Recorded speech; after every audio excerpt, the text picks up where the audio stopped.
ನಮಸ್ಕಾರ ವೀಕ್ಷಕರೇ, ನೀವು ನೋಡ್ತಾ ಇದ್ದೀರಾ ಜ್ಞಾನಚಕ್ಷು. ನಾನು ರಾಘವೇಂದ್ರ. ನಾವಿವತ್ತು ಬಿಹಾರಲ್ಲಿರುವಂತಹ ಗಯಾ ಕ್ಷೇತ್ರದಲ್ಲಿದ್ದೀವಿ.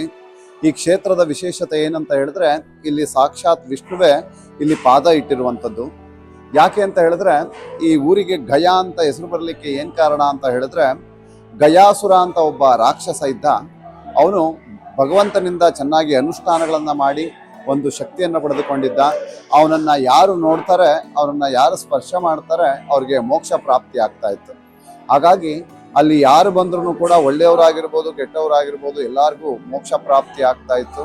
ಹಾಗಾಗಿ ಆ ದೇವಾನುದೇವತೆಗಳೆಲ್ಲ ಆ ವಿಷ್ಣು ಹತ್ರ ಹೋಗಿ ಕೇಳಿದಾಗ ಎಲ್ಲರಿಗೂ ಈ ರೀತಿ ಮೋಕ್ಷ ಪ್ರಾಪ್ತಿ ಆಗ್ತಾ ಇದೆ ಅಂತ ಹೇಳಿದಾಗ, ಆ ವಿಷ್ಣು ಆ ಗಯಾಸುರನ ಮೇಲೆ ಏನಾದರೂ ಮಾಡಿ ಅದನ್ನು ತಪ್ಪಿಸ್ಬೇಕು ಅಂತ ಹೇಳಿ ಆ ಗಯಾಸುರನ ಮೇಲೆ, ಆ ರಾಕ್ಷಸನ ಮೇಲೆ ಪಾದವನ್ನು ಇಟ್ಟಾಗ ಆ ಗಯಾಸುರ ಪಾತಾಳಕ್ಕೆ ಹೋಗಿ ಸೇರ್ತಾನೆ.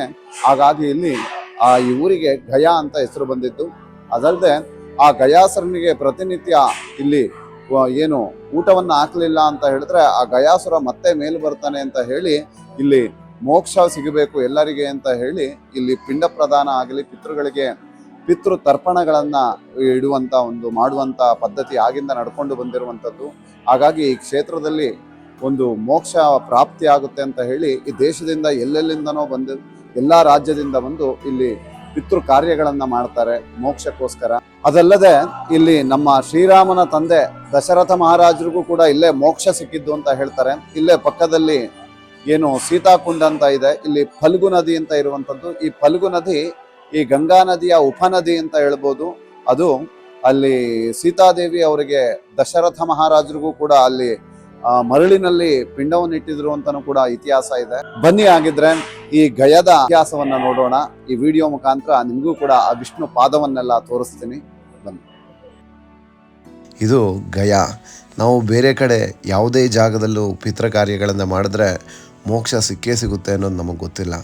ಆದರೆ ಈ ಒಂದು ಕ್ಷೇತ್ರದಲ್ಲಿ ನಾವು ಪಿತೃ ಕಾರ್ಯಗಳು, ಪಿಂಡ ಪ್ರದಾನಗಳು, ಪಿತೃ ತರ್ಪಣಗಳನ್ನು ಕೊಟ್ಟರೆ ಪಿತೃಗಳಿಗೆ ಖಂಡಿತವಾಗಿ ಮೋಕ್ಷ ಸಿಕ್ಕೇ ಸಿಗುತ್ತೆ. ಎಲ್ಲ ಕಡೆ ಈ ಪಿತೃ ಕಾರ್ಯಗಳು, ಪಿಂಡ ಪ್ರದಾನಗಳನ್ನು ಪುರುಷರೇ ಮಾಡಬೇಕು ಅನ್ನೋದು ಒಂದು ವಾಡಿಕೆಯಲ್ಲಿದೆ. ಆದರೆ ಇಲ್ಲಿ ಆ ರೀತಿಯೆಲ್ಲ ಹೆಂಗಸರು ಕೂಡ ಮಾಡ್ಬೋದು. ಇಲ್ಲಿ ಉದಾಹರಣೆಗೆ ನಮ್ಮ ಸೀತಾದೇವಿ ತನ್ನ ಮಾವ ಆದಂಥ ದಶರಥ ಮಹಾರಾಜರಿಗೆ ಮೋಕ್ಷ ಸಿಗಬೇಕು ಅಂತ ಹೇಳಿ ಮರಳಿನಲ್ಲೇ ಪಿಂಡ ಪ್ರದಾನವನ್ನು ಇಲ್ಲಿ ಮಾಡಿದ್ದಾರೆ. ಈ ಗಯಾ ಕ್ಷೇತ್ರ ಯಾಕೆ ಇಷ್ಟೊಂದು ಪವಿತ್ರ ಕ್ಷೇತ್ರ ಅಂತ ಹೇಳಿದ್ರೆ, ಗಯಾಸುರ ಅಂತ ಒಬ್ಬ ರಾಕ್ಷಸ ಇದ್ದ. ಆ ರಾಕ್ಷಸ ಚೆನ್ನಾಗಿ ಅನುಷ್ಠಾನ ತಪಸ್ಸುಗಳನ್ನು ಮಾಡಿ ತನ್ನ ಜೀವನವನ್ನೇ ಆ ಭಗವಂತನಿಗೆ ಅರ್ಪಿಸಿ ಒಂದು ಶಕ್ತಿಯನ್ನು ಪಡ್ಕೊಂಡಿದ್ದ. ಅದೇನಂತ ಹೇಳಿದ್ರೆ, ಅವನನ್ನು ಯಾರು ದರ್ಶನ ಮಾಡ್ತಾರೆ, ಅವನನ್ನು ಯಾರು ಸ್ಪರ್ಶ ಮಾಡ್ತಾರೆ, ಅವ್ರಿಗೆ ಮೋಕ್ಷ ಪ್ರಾಪ್ತಿ ಆಗ್ತಾ ಇತ್ತು. ಆ ರೀತಿ ಒಂದು ವರವನ್ನು ಪಡ್ಕೊಂಡಿದ್ದ.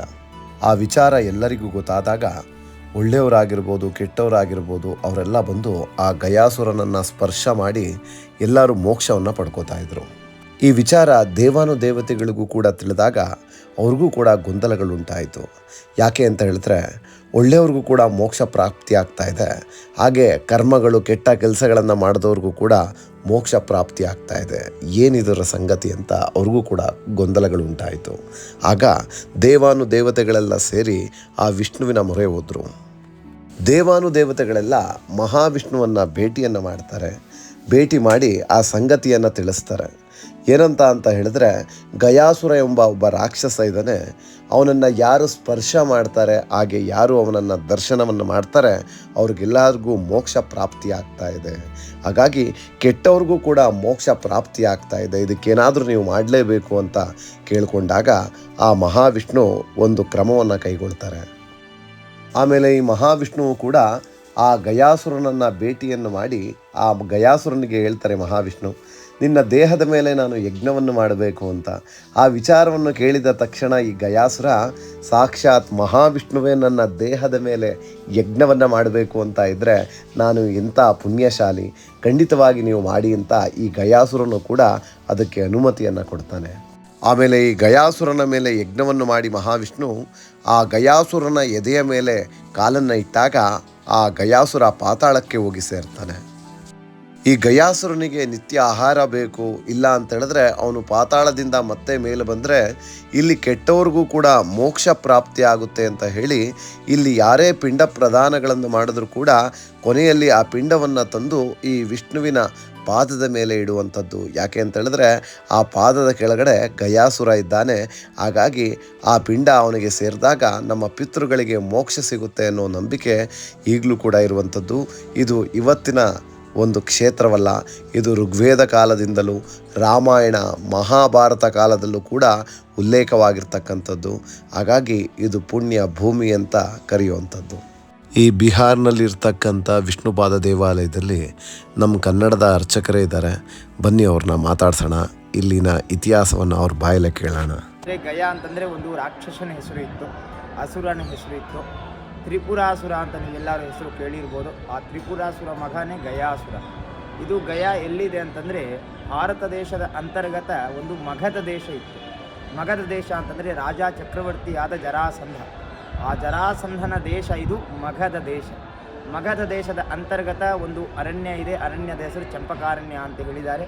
ಅರಣ್ಯದ ಅಂತರ್ಗತ ಒಂದು ವನದ ಹೆಸರು ಮಧುವನ ಅಂತ ಹೇಳಿದ್ದಾರೆ. ಮಧುವನದಿಂದ ನೀವು 60 ಕಿಲೋಮೀಟರ್ ದಕ್ಷಿಣ ದಿಕ್ಕಿನಲ್ಲಿ ಹೋದರೆ ಒಂದು ಕೋಲಾಹಲ ಪರ್ವತ ಅಂತ ಸಿಗುತ್ತದೆ. ಆ ಪರ್ವತದ ಮೇಲೆ ಕುಕ್ಷೋತ್ರಕ್ಷೇತ್ ಕುಲೇಶ್ವರಿ, ಗರ್ಭವನ್ನು ರಕ್ಷಣೆ ಮಾಡುವ ತಾಯಿ ಕೌಲೇಶ್ವರಿಯ ದೇವಿಯ ಸನ್ನಿಧಾನ ಆ ಕೋಲಾಹಲ ಪರ್ವತದ ಮೇಲೆ ಇದೆ. ಆ ಕೋಲಾಹಲ ಪರ್ವತದ ಮೇಲೆ ಗಯಾ ನಾಮಕ ರಾಕ್ಷಸ 1000 ವರ್ಷ ಕಠಿಣ ತಪಸ್ಸನ್ನು ಮಾಡ್ತಾನೆ. ಇವ್ರು ಮಾಡೋ ತಪಸ್ಸೆಯಿಂದ ದೇವತೆಗಳು ಎಲ್ಲ ಪ್ರಸನ್ನರಾಗುತ್ತಾರೆ. ಸ್ವಯಂವಾಗಿ ವಿಷ್ಣು ಪರಮಾತ್ಮನೇ ಖುಷಿಯಿಂದ ಗಯಾಸುರಿಗೆ ಪ್ರತ್ಯಕ್ಷರಾಗ್ಬಿಟ್ಟು ಗಯಾಸುರದ ಹೊರ ಕೇಳ್ತಾರೆ, ಏನಪ್ಪ ಗಯಾ, ನೀನು 1000 ವರ್ಷ ಕಠಿಣ ತಪಸ್ಸನ್ನು ಮಾಡಿದೆಯಲ್ಲಪ್ಪ, ನಿನಗೆ ಏನು ಬೇಕು ಅಂತ ಕೇಳಿದಾಗ ಆ ಗಯಾಸುರ ಹೇಳ್ತಾನೆ, ಸ್ವಾಮಿ, ನಾನು ಮಾಡಿರೋ ತಪಸ್ಸೆಯಿಂದ ನೀವೇನು ಸಂತೋಷವಾಗಿದ್ದರೆ, ಖುಷಿಯಾಗಿದ್ದರೆ ನನಗೆ ಒಂದು ಸಣ್ಣ ಪುಟ್ಟ ವರ ಕೊಡಿ ಸ್ವಾಮಿ. ಅದು ಎಂತಹ ವರ ಅಂತಂದರೆ, ಸ್ವಾಮಿ, ನನ್ನ ಶರೀರ ಬಹಳ ಪವಿತ್ರವಾದ ಶರೀರ ಮಾಡಿ. ಎಷ್ಟು ಪವಿತ್ರವಾದ ಇರಬೇಕು ಅಂತಂದರೆ, ನನ್ನ ಶರೀರನ ದರ್ಶನ ಮಾಡಿದ್ದವರು ಇಲ್ಲ ನನ್ನ ಶರೀರನ ಸ್ಪರ್ಶ ಮಾಡಿದವರು ಅಂದರೆ ಮುಟ್ಟಿದವರು, ಅವರು ಕಾಲಾಂತರವಾಗಿ ಸ್ವಾಮಿ ನೇರವಾಗಿ ಸ್ವರ್ಗಲೋಕಕ್ಕೆ ಹೋಗಬೇಕು, ನರಕ ಕಡೆಯವರಿಗೆ ದರ್ಶನವೂ ಆಗಬಾರ್ದು ಸ್ವಾಮಿ ಅಂತ ಒಂದು ವರವನ್ನು ಕೇಳ್ತಾನೆ. ಇವನು ಕೇಳಿರೋ ವರಕ್ಕೆ ವಿಷ್ಣು ಪರಮಾತ್ಮ ಆಲೋಚನೆ ಮಾಡ್ತಾರೆ. ಗಯಾಸುರ 1000 ವರ್ಷ ಕಠಿಣ ತಪಸ್ಸನ್ನು ಮಾಡಿಕೊಂಡು ಸ್ವಾರ್ಥಕ್ಕಾಗಿ ಏನು ಕೇಳ್ತಾ ಇಲ್ಲ, ಜನ ಕಲ್ಯಾಣಕ್ಕಾಗಿ ನಮ್ಮೆಲ್ಲರಿಗೋಸ್ಕರ ಆಶೀರ್ವಾದ ಕೇಳ್ತಾ ಇದ್ದಾನಲ್ಲ, ಕೊಡೋಣ ಅಂತಂದು ತಥಾಸ್ತು ಅಂತ ಹೇಳಿಬಿಡ್ತಾರೆ. ಈಗಿನ ಕಾಲದಲ್ಲಿ ವಿಡಿಯೋ ವೈರಲ್ ಆದಂಗೆ ಹಿಂದಿನ ಕಾಲದಲ್ಲಿ ಮಾತೆಲ್ಲ ಕಡೆ ವೈರಲ್ ಆಯಿತು, ಗೊತ್ತಾಯಿತು ಗಯಾ ನಾಮಕ ರಾಕ್ಷಸ ಇದ್ದಾನೆ. ನಾವು ಸತ್ಕರ್ಮ ಮಾಡಿರಲಿ ದುಷ್ಕರ್ಮ ಮಾಡಿರಲಿ ಅವನ್ನ ಮುಟ್ಬಿಟ್ರೆ ಸಾಕು, ನಾವು ಕಾಲಾಂತರವಾಗಿ ನೇರವಾಗಿ ಸ್ವರ್ಗಲೋಕಕ್ಕೆ ಹೋಗ್ತೀವಿ ಅನ್ನೋದು ಎಲ್ಲರೂ ಗೊತ್ತಾಯಿತು. ಬಂದವರು ಬರ್ತಾಯಿದ್ರು, ಗಯಾಸುರನ್ನು ಮುಟ್ಕೊಂಡು ಕಾಲಾಂತರವಾಗಿ ನೇರವಾಗಿ ಸ್ವರ್ಗಲೋಕಕ್ಕೆ ಹೋಗ್ಬಿಡ್ತಾಯಿದ್ರು. ಎಲ್ಲರೂ ಹೋಗಿ ಸ್ವರ್ಗಕ್ಕೆ ಕೂತ್ರೆ ನರಕ ಯಾರಿಗೋಸ್ಕರ ಕಟ್ಟಿದ್ರು? ನರಕಕ್ಕೂ ಹೋಗೋರು ಬೇಕಲ್ಲ. ನಮ್ಮ ಪ್ರಪಂಚದ ಮೇಲೆ ಬ್ರಹ್ಮದೇವರು ಸೃಷ್ಟಿ ಮಾಡಿದ್ದು ಏನು ಅಂತಂದರೆ ಪಾಪ ಪುಣ್ಯ ನರಕ ಸ್ವರ್ಗ ಅಂತ. ಪಾಪ ಮಾಡಿದ್ದು ನರಕಕ್ಕೆ ಹೋಗಬೇಕು, ಪುಣ್ಯ ಮಾಡಿದ್ದು ಸ್ವರ್ಗಕ್ಕೆ ಹೋಗಬೇಕು ಅಂತ ಇತ್ತು. ಆದರೆ ಇಲ್ಲಿ ಗಯಾಸುರ ಹೊಸದಾಗಿ ಸೃಷ್ಟಿ ಮಾಡಿಬಿಡ್ತಾನೆ, ಬಂದವರು ಎಲ್ಲರನ್ನ ಸ್ವರ್ಗಕ್ಕೆ ದಬ್ತಾ ಇರ್ತಾನೆ. ಅದರಿಂದ ಬ್ರಹ್ಮಾದಿ ದೇವತೆಗಳು ಬಹಳ ದುಃಖ ಆಗ್ತಿದೆ. ದುಃಖ ಆದರೆ ತಿರ್ಗ ಮತ್ತೆ ವೈಕುಂಠಕ್ಕೆ ಹೋಗಿ ಒಂದು ಸಭೆ ಮಾಡ್ತಾರೆ. ಸಭೆಯಲ್ಲಿ ಪರಮಾತ್ಮ ಹತ್ರ ಕೇಳ್ತಾರೆ, ಸ್ವಾಮಿ, ಗಯಾ ನಾಮಕ ರಾಕ್ಷಸ ಇದ್ದಾನೆ, ಸತ್ಕರ್ಮ ಮಾಡಿರಲಿ ಇಲ್ಲ ದುಷ್ಕರ್ಮ ಮಾಡಿರಲಿ ಬಂದವರೆಲ್ಲರನ್ನ ಸ್ವರ್ಗಕ್ಕೆ ಕಳಿಸ್ತಾ ಇದ್ದಾನೆ ಸ್ವಾಮಿ, ಈ ಥರ ಮಾಡಿದರೆ ನಿಮ್ಮ ಸೃಷ್ಟಿ ಮಾಡಿದ್ದು ಪ್ರಪಂಚ ನಾವು ಹೆಂಗೆ ನಡೆಸಬೇಕು ಸ್ವಾಮಿ ಅಂತ ಕೇಳಿದಾಗ ಆಗ ಪರಮಾತ್ಮ ಆಜ್ಞೆಯನ್ನು ಕೊಟ್ಟು ಕಳಿಸ್ತಾರೆ. ಏನು ಅಂತಂದರೆ, ಈ ಭೂಲೋಕಕ್ಕೆ ಹೋಗಿ ಗಯಾ ನಾಮಕ ರಾಕ್ಷಸ ಇದ್ದಾನೆಲ್ಲ ಅವನ ಶರೀರದ ಮೇಲೆ ಒಂದು ಬ್ರಹ್ಮಯಜ್ಞವನ್ನು ಮಾಡಿ ಅಂತ ಆಜ್ಞೆಯನ್ನು ಕೊಟ್ಟು ಕಳಿಸ್ತಾರೆ. ಆಗ ಬ್ರಹ್ಮಾದಿ ದೇವತೆಗಳು ಈ ಭೂಲೋಕಕ್ಕೆ ಯಜ್ಞ ಮಾಡಬೇಕು ಅಂತ ಬರ್ತಾ ಇರ್ತಾರೆ. ಬರೋ ನೋಡ್ಬಿಟ್ಟು ಗಯಾ ನಾಮಕ ರಾಕ್ಷಸ ಬಹಳ ಖುಷಿ ಆಗ್ತಾನೆ, ನೃತ್ಯ ಮಾಡ್ತಾನೆ, ಭೂಮಿ ಮೇಲೆ ಅನೇಕ ಥರ ಹಬ್ಬಗಳನ್ನು ಮಾಡ್ಕೋತಾನೆ. ಅದ್ಯಮೇ ಸಫಲಂ ಜನ್ಮ ಅಂತ ಹೇಳ್ಕೊತಾನೆ. ಇವತ್ತು ನನ್ನ ಜನ್ಮ ಸಫಲವಾಯಿತು, ಸಾರ್ಥಕವಾಯಿತು ಅಂತ ಹೇಳ್ಕೊತಾನೆ. ಅದ್ಯಮೇ ಸಫಲಂ ಕುರು, 1000 ವರ್ಷ ಮಾಡಿರೋ ತಪಸ್ಸದ ಫಲ ನಿಜವಾಗಲೂ ಫಲ ನನಗೆ ಇವತ್ತು ಸಿಗ್ತಾ ಇದೆ ಅಂತ ಹೇಳ್ಕೊತಾನೆ. ಯಾಕೆ ಸಿಗ್ತಾ ಇದೆ ಅಂತಂದರೆ, ಯದಾಗತೋ ಅತಿಥಿರ್ ಬ್ರಹ್ಮಾದಿ ದೇವತೆಗಳು ಅತಿಥಿ ರೂಪ ಆಗ್ಬಿಟ್ಟು ನನ್ನ ಮನೆಗೆ ಬರ್ತಾ ಇದ್ದಾರೆ ಅಲ್ಲ, ಸರ್ವಂ ಪ್ರಾಪ್ಯಮ ಮಾಧ್ಯಯ, ನಿಜವಾಗ್ಲೂ ನನಗೆ ಇವತ್ತೆಲ್ಲ ಸಿಕ್ಕದಂಗಾಯಿತು ಅಂತ ಹೇಳ್ಕೊತಾನೆ. ಬ್ರಹ್ಮಾದಿ ದೇವತೆಗಳು ಬಂದರೆ ಸಾಷ್ಟಾಂಗ ನಮಸ್ಕಾರ ಮಾಡ್ತಾನೆ ಗಯಾಸುರ.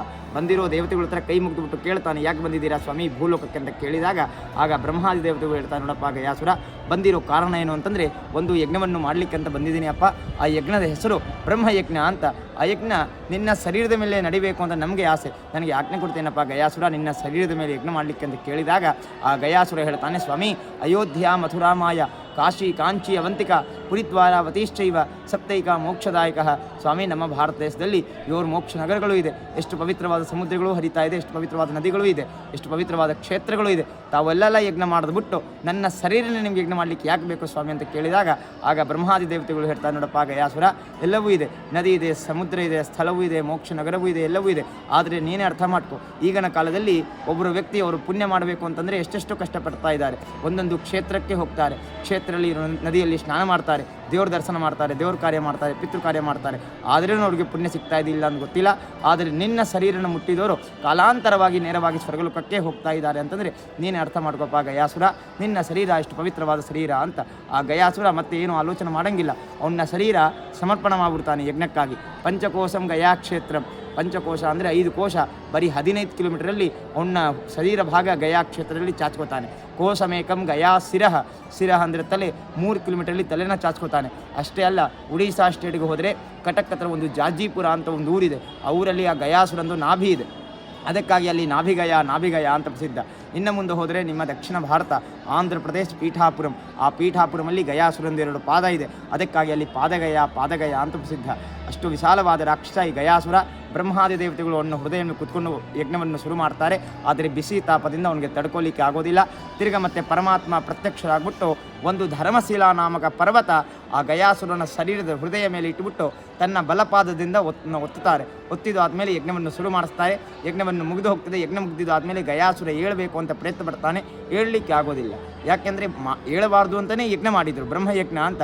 ಗಯಾಸುರ ಪರಮಾತ್ಮನ ಹೃದಯ ಮೇಲೆ ಪಾದ ಇಟ್ಬಿಟ್ಟು ನಿಂತಿರ್ತಾರೆ.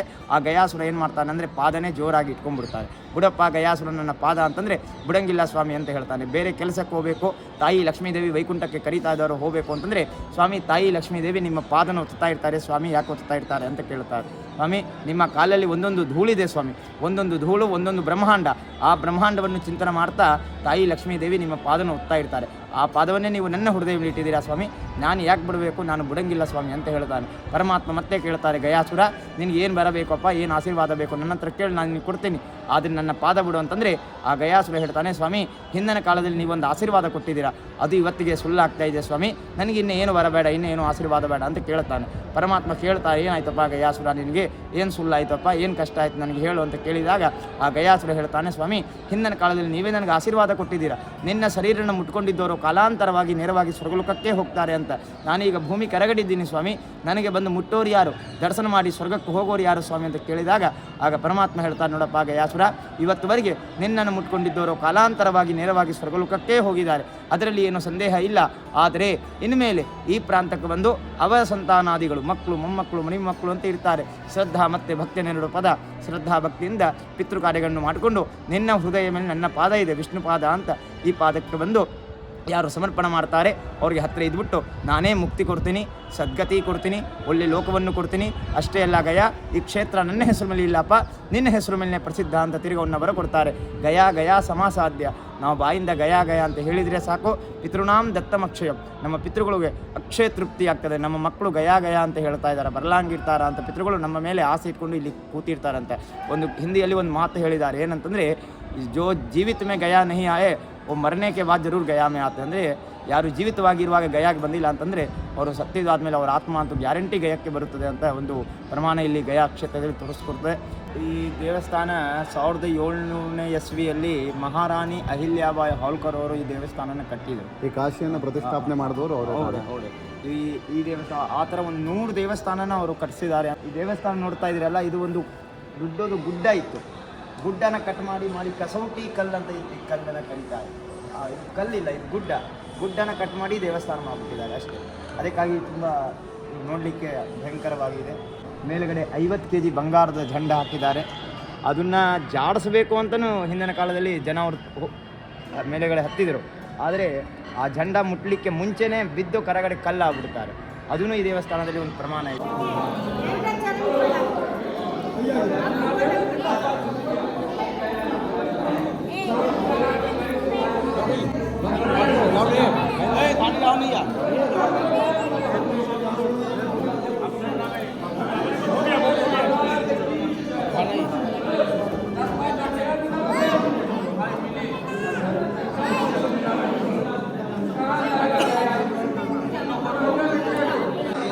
ನೋಡಿ ಇದೇ ವಿಷ್ಣುಪಾದ. बाकी सब छुआ के रखो।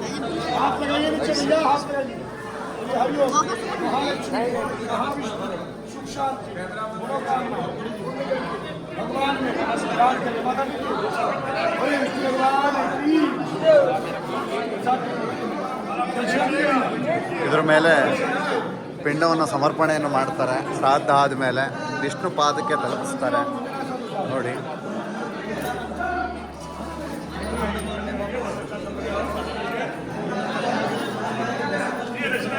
ವಿಷ್ಣು ಪಾದ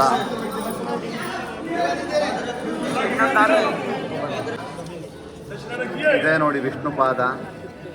अरे मत गिरवा मुझे यूटी देने नहीं तो फिर 100 रुपया देने को आ जाए दोनों जोड़े से 100 रुपया ಇಲ್ಲಿ ಕಾಣ್ತಾ ಇರುವಂಥದ್ದೇ ವಿಷ್ಣು ಪಾದ.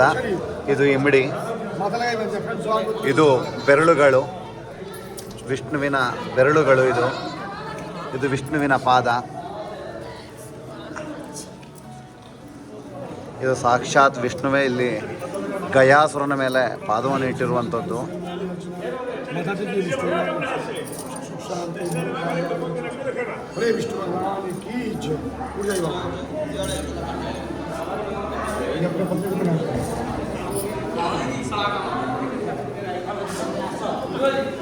ये भी माता की पूजा है भगवान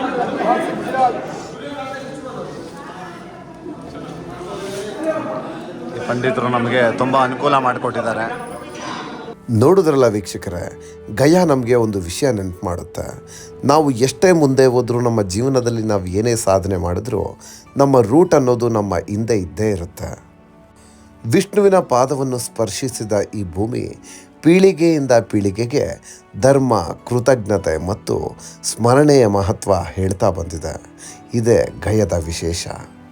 ಇನ್ನೂ ಹೆಚ್ಚಿನ ವಿಡಿಯೋಗಳಿಗಾಗಿ ಜ್ಞಾನಚಕ್ಷು ಚಾನಲ್ನ ಸಬ್ಸ್ಕ್ರೈಬ್ ಮಾಡಿ, ಪಕ್ಕದಲ್ಲಿರೋ ಬೆಲ್ ಐಕಾನ್ ಮೇಲೆ ಪ್ರೆಸ್ ಮಾಡಿ.